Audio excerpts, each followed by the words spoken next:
E aí? Belezinha? Cá estamos nós continuando com os nossos vídeos para os mestres do jogo. Estamos fazendo essa rápida série para mestres iniciantes. O que você precisa saber para começar a mestrar em D&D Next? Basicamente isso. Nós dizemos basicamente porque estamos indo além. Falando de coisas que vão ser mais úteis para você. Coisas que você vai usar na sua vida inteira de mestre, e não só na primeira aventura. No primeiro vídeo falamos sobre a importância de entender o seu mundo fictício. Dê uma olhada naquele vídeo, link na descrição. E agora vamos falar das aventuras em si.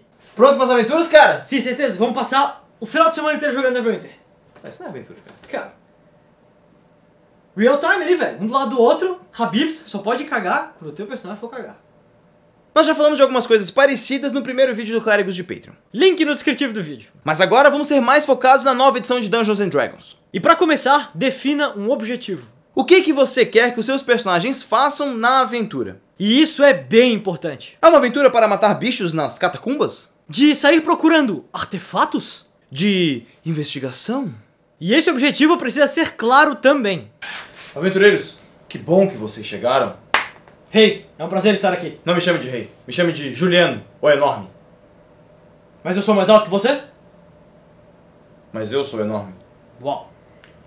Estive pensando e eu preciso discursar sobre o universo, as coisas e tudo mais. Durante muito tempo eu precisei de ajuda com isso. Durante muito tempo eu procurei isso. E agora esse tempo chegou. Aventureiros, vão! E encontrei o que eu pedi. Que é o que exatamente? A parada é que o objetivo ser claro vai te ajudar a preparar todo o resto. Digamos que o objetivo seja acabar com a horda de mortos-vivos que ataca a cidade. Pronto, definido. E agora o que você faz é criar etapas da aventura. Onde que os jogadores estão quando eles começam a aventura? Como eles descobrem os eventos? O que eles precisam fazer para chegar até lá? E quais são as recompensas? Essas 4 perguntas são fundamentais porque pegam nos pontos centrais de uma boa aventura. Número 1, o cenário inicial. Só que eu vou ficar fora. Tá jogando? Não, acho que é aventura. Ah tá, aventura, fechou? Ah, irado. Tá, beleza. Fechou? Apresente seu personagem para todos. Fechou. Rapaz, eu sou um meio-elfo. Me chamo Valar e eu sou um vingador de Pelor. Ok, fechou. Grupo. Vocês estão em uma cidade conhecida como Otiluk. É uma cidade costeira, assim, uma cidade pequena. E todos vocês pararam lá porque vocês ouviram de umas lendas estranhas sobre o deus do mar que está voltando para destruir a tudo e a todos. Imagina uma cidade, tipo, pequena, assim, com umas tendinhas e tal, umas conchinhas no chão, e tudo é construído a partir de areia e alguma substância estranha, que é o que segura as pedras e as conchas para poder construir as casas. Algo que vocês nunca viram antes. Número 2. O gancho para começar a aventura. Vá lá. O que você faz na cidade de Otiluk? Tá, eu vou olhar pra galera, assim, que tá A gente tá na taverna, perdão. Tá. A gente tá na taverna? Exato. É difícil, cara. Exato. Tá, mas essa é a ideia, mostrar como que estamos fazendo on the fly. Então, tá, vai. Fechou. Vai lá, o que você faz na cidade de Otiluk? Tá, eu vou... A gente tá na taverna? Pode ser então, ok. Tá, estamos na taverna. Eu quero achar uma pessoa que seja mais, sabe, tipo, inteligente.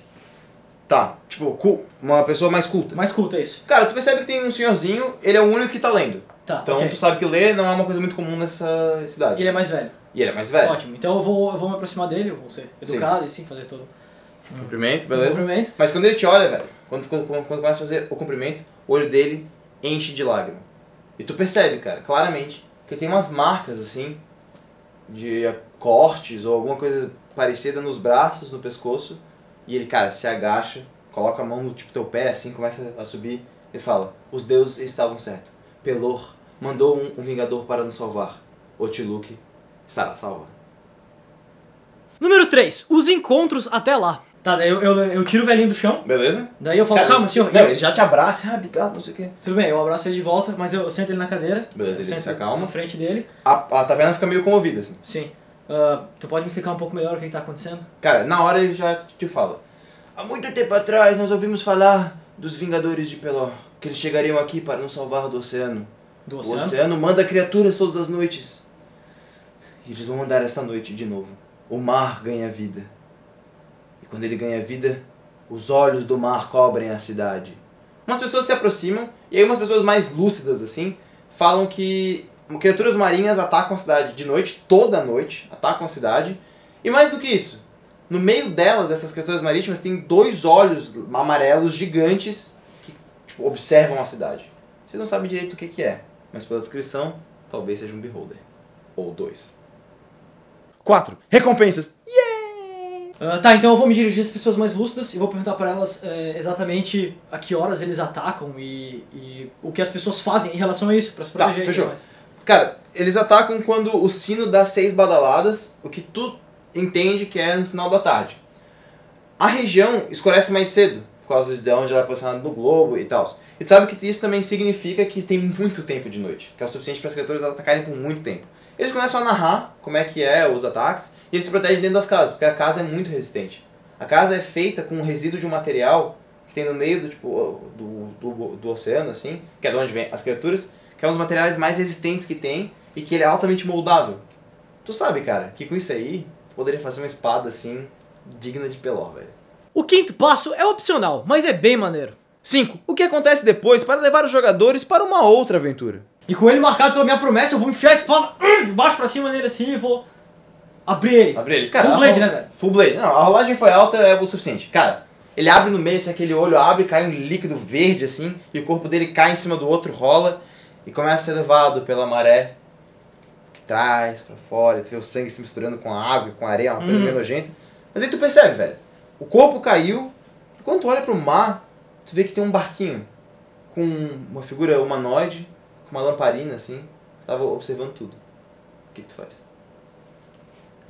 Primeiramente eu quero olhar pro barco, eu quero o que eu conseguir decorar de característica do barco e enfim, da lamparina, a cor da luz, essas coisas, eu quero tentar pegar tudo. É uma luz meio esverdeada e tu percebe que do lado do barco tem algumas runas e umas inscrições de um idioma um pouco antigo, assim. Tu que é um cara treinado, versado nas artes antigas, rúnicas, tu sabe, velho, que aquilo ali é um símbolo antigo de um deus há muito tempo morto, Balrog. E aquilo não deveria estar lá, velho. Então, no meio da névoa, o barco some, em direção a uma ilha, distante ao fundo. Essas perguntas ajudam o mestre iniciante a se manter focado na aventura. E uma vez que isso está claro, fica ainda mais fácil de conduzir o jogo. Some isso ao seu conhecimento e foco no cenário e PAM! Altas mesas foda pra porra! Manja! Eberron é um mundo violento, é um mundo estranho, é um mundo em que casas disputam o poder e é um mundo em que as sombras podem te levar para locais bem bizarros. Mas tem uma sombra que é a pior de todas. A sombra da última guerra. Todos em Eberron vivem com medo de uma guerra que aconteceu e de uma guerra que pode acontecer. Com vocês, não é diferente. Vocês são todos militares. Vocês são treinados e preparados para uma guerra. Pelo menos era isso que vocês imaginavam.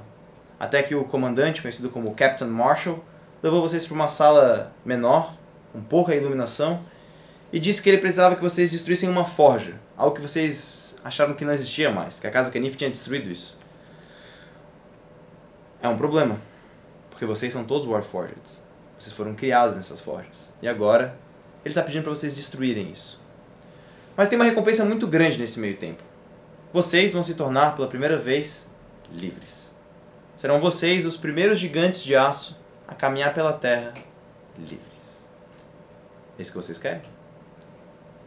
Mas ainda vamos falar aos poucos desses passos de como montar uma aventura. Não se preocupe. Por hora, comece fazendo as perguntas principais para a sua aventura. Boa semana! E boas rolagens!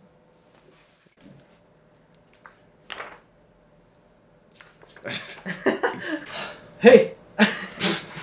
Aventureiros! Aventureiros! Aventureiros! Que bom que... Aventureiros! Que bom que vocês chegaram. Vim aqui... Coisas que você vai usar em toda a sua vida de merda. Eu ia falar vida de merda.